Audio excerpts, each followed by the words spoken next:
Gravando. Nós vamos abordar a unidade de Relações Trabalhistas e Sindicais. Esse é um subsistema de recursos humanos que tem por objetivo evitar os conflitos coletivos de trabalho. O principal conflito coletivo de trabalho, mais conhecido, são as greves, as paralisações, mas também existem formas dos trabalhadores fazerem algum tipo de represália contra a empresa, por exemplo, sabotando-a, estragando os materiais, danificando a matéria-prima da empresa, danificando os equipamentos, danificando as máquinas. E é esse o objetivo da área de relações trabalhistas e sindicais, prevenir que a empresa tenha esse tipo de conflito com os seus empregados. Esses conflitos, naturalmente, são consequência de algum descumprimento de alguma obrigação que a empresa tem com os empregados, que acaba gerando esse tipo de conflito. Então, esse é o objetivo do subsistema, prevenir os conflitos coletivos de trabalho, conflitos que envolvam todos os empregados ou uma parcela deles brigando contra uma organização. Para falar sobre relações trabalhistas e sindicais, eu queria lembrar sobre um conceito importante que vocês devem ter em mente, que é o conceito de categoria. Existem dois tipos de categorias, a categoria econômica e a categoria profissional. A categoria econômica é a que reúne todas as empresas que atuam no mesmo segmento. Por exemplo, as instituições financeiras, elas constituem uma categoria econômica.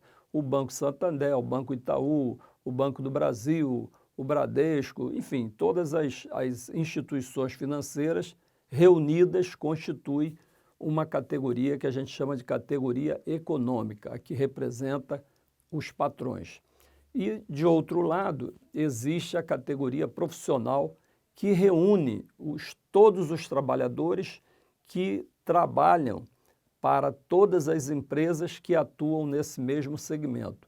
Então, do lado patronal, nós temos os banqueiros e do lado profissional nós temos os bancários, ou seja, aqueles trabalhadores que atuam nos bancos, nas instituições financeiras.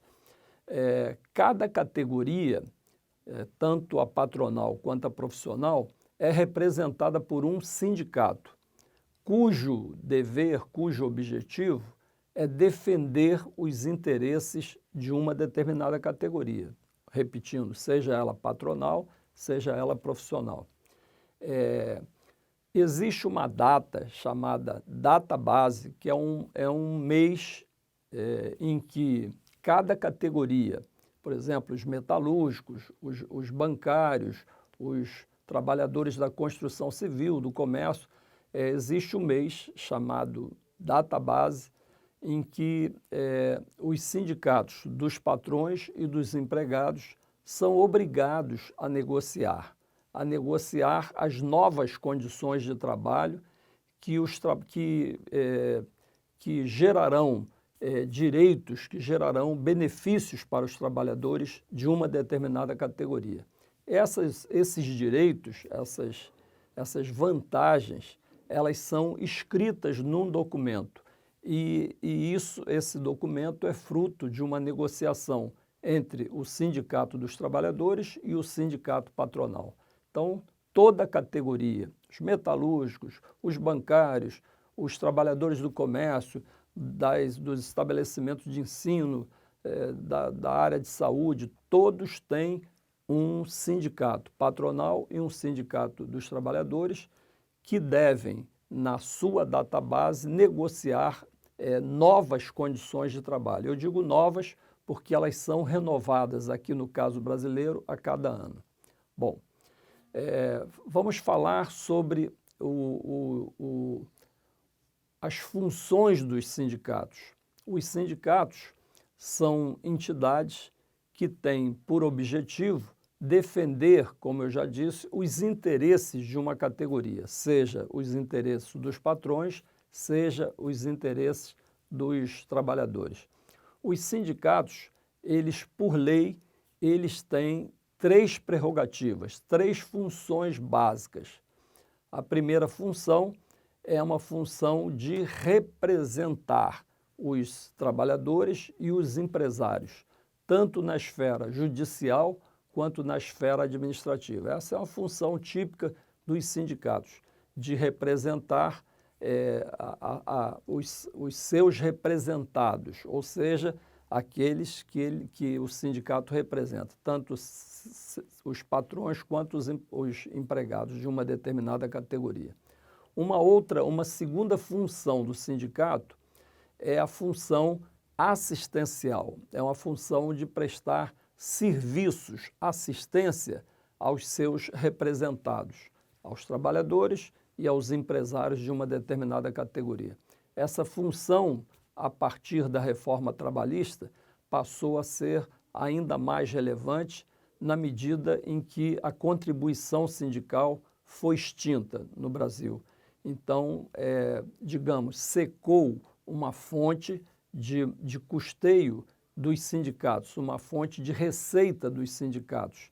E, com isso, eles terão que, naturalmente, prestar mais serviços para se justificarem e despertar o interesse, especialmente dos trabalhadores, de se sindicalizarem.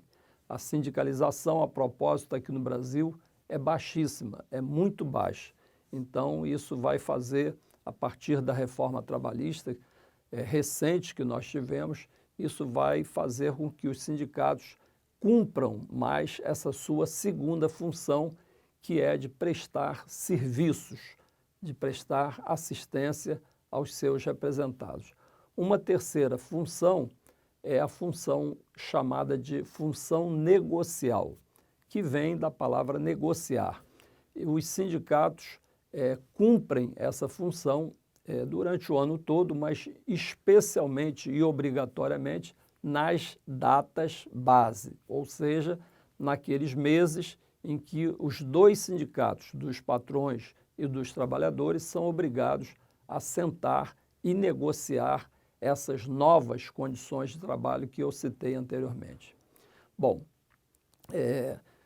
os trabalhadores, por lei, eles têm direito a fazerem greve. A greve é um direito dos trabalhadores.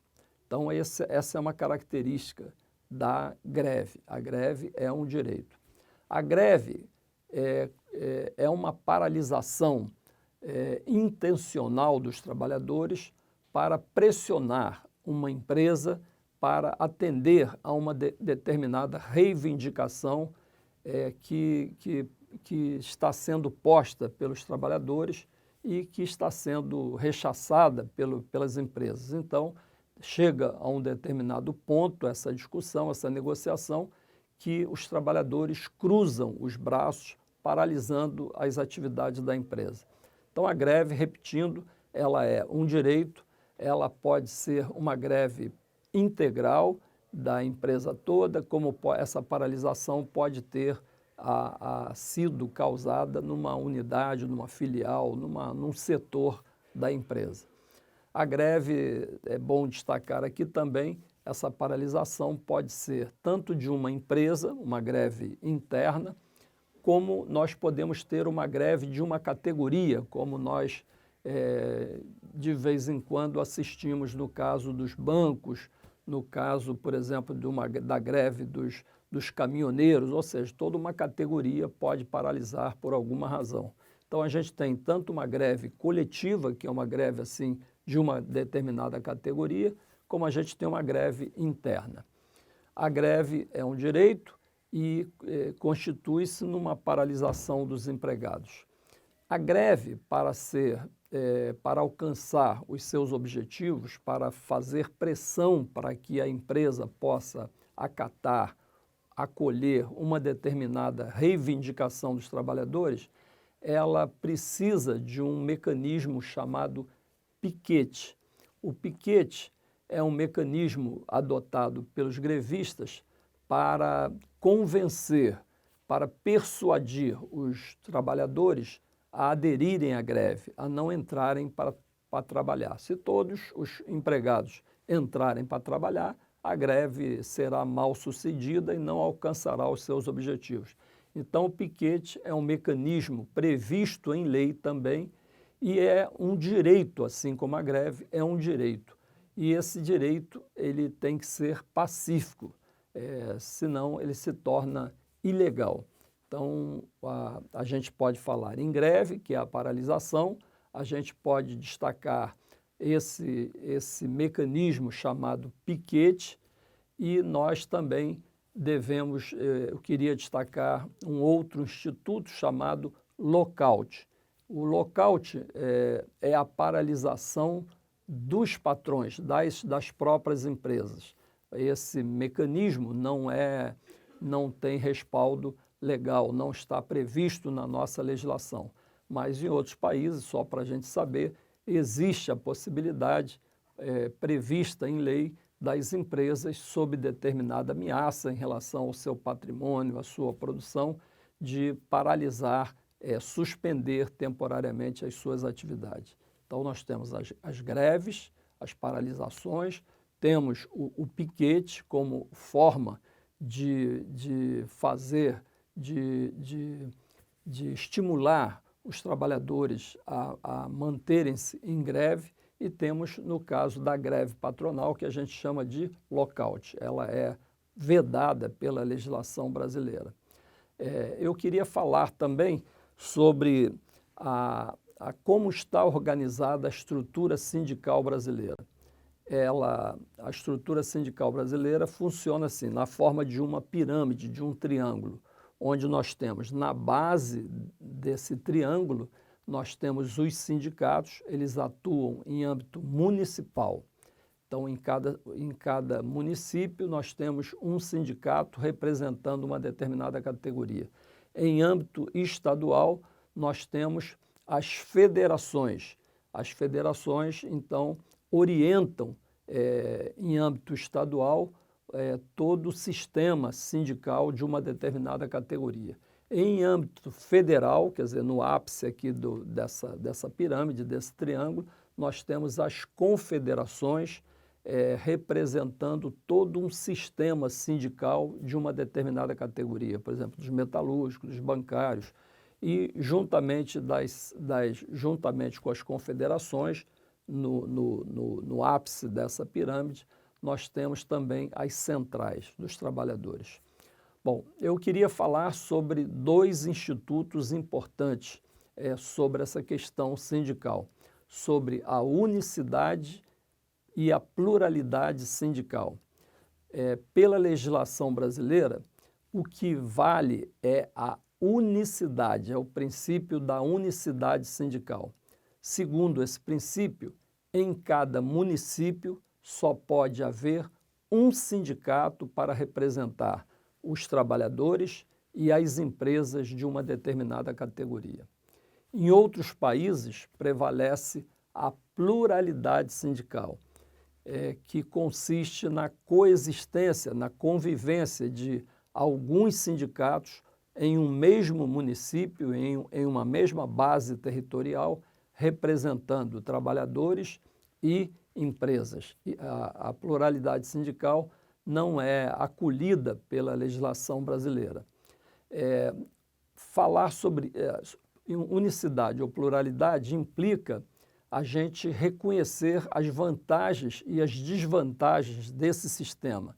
O Brasil, repetindo, como eu já disse, adotou o princípio da unicidade.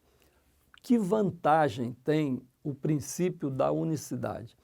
É que, como só tem um sindicato em cada município representando uma determinada categoria, em tese, teoricamente, eles deveriam se tornar mais fortes.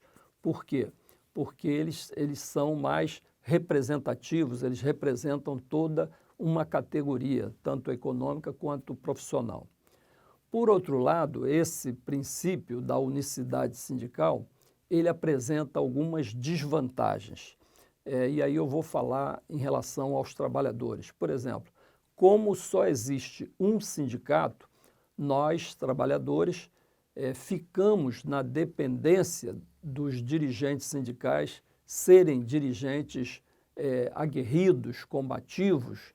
Nós ficamos na dependência dos dirigentes sindicais, além de serem combativos, aguerridos, deles serem também honestos, íntegros, porque, como ser humano, o dirigente sindical é passível de algum interesse, né? Ele pode ser corrupto e ele, na hora de negociar, não fazer valer os interesses dos seus representados. Então, na unicidade sindical, os trabalhadores ficam, primeiro, sem a opção de se vincular a um outro sindicato, na medida que só tem um. Essa é a maior desvantagem.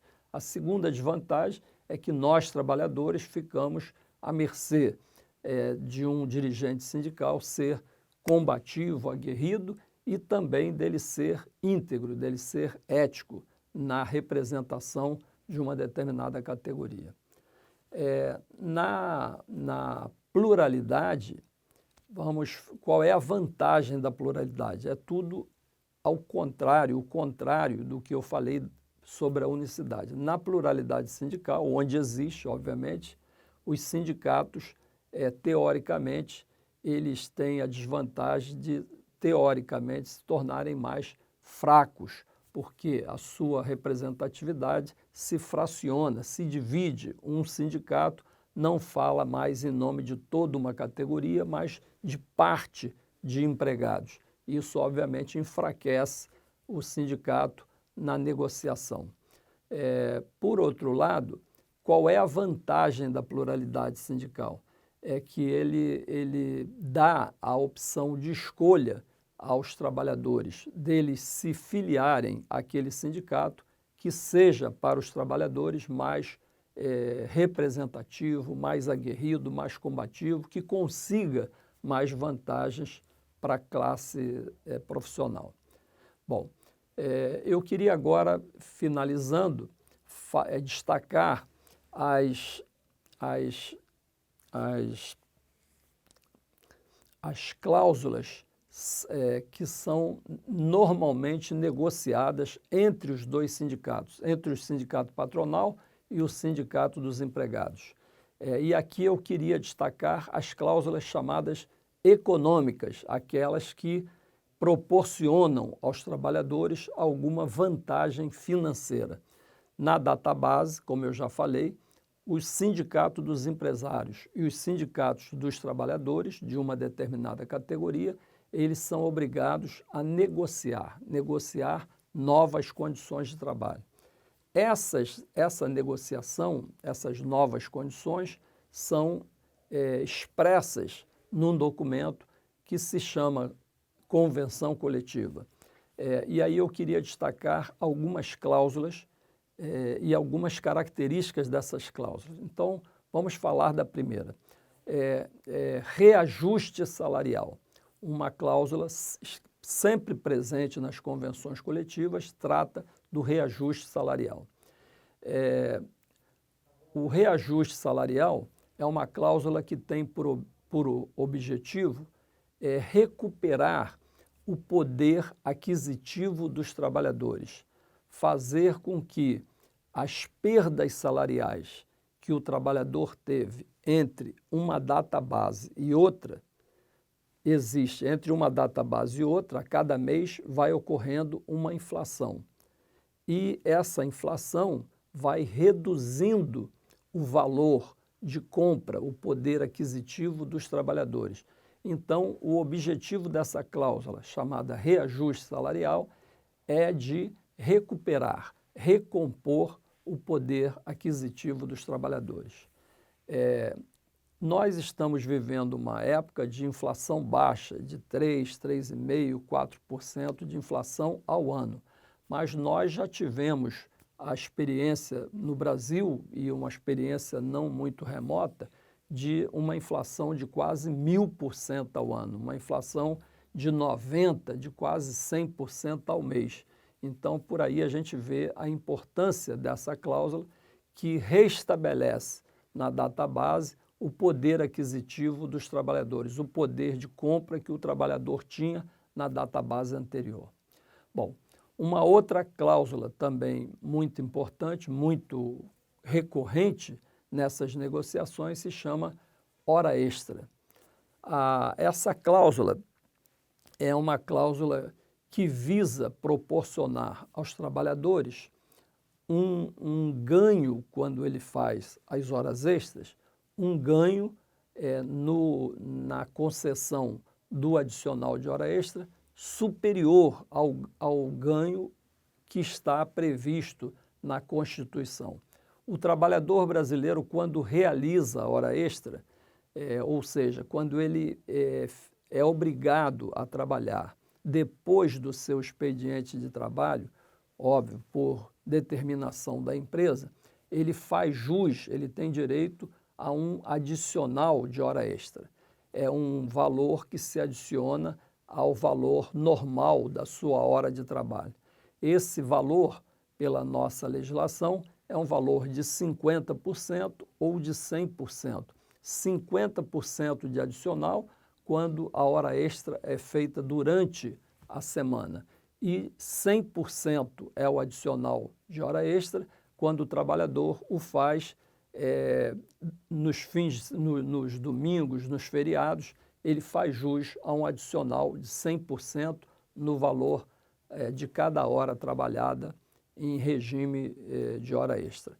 Bom, o que os sindicatos fazem? Se os trabalhadores já têm direito a 50% ou a 100% de adicional, eles negociam para os trabalhadores de uma determinada categoria o pagamento de um adicional com um valor superior, um valor maior.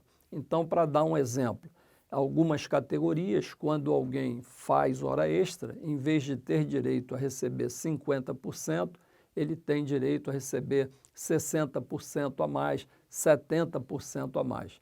E quando se trata de uma hora extra realizada no domingo ou no feriado, esse valor ele é dobrado. Em vez de 60%, passa a ser 120%, em vez de 70%, passa a ser 140%.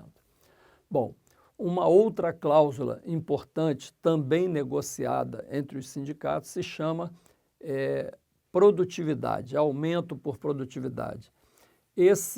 Essa cláusula, ela normalmente é negociada quando uma determinada categoria apresenta, num determinado ano, um desempenho financeiro e operacional extraordinário.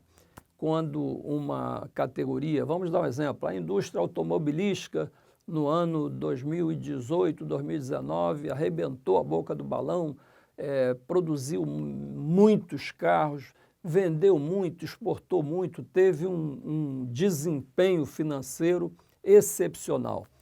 Quando essas situações acontecem, os sindicatos dos trabalhadores procuram ter algum ganho, proporcionar uma premiação, digamos assim, aos trabalhadores que, obviamente, muito tiveram que trabalhar para que as empresas tivessem esse ganho.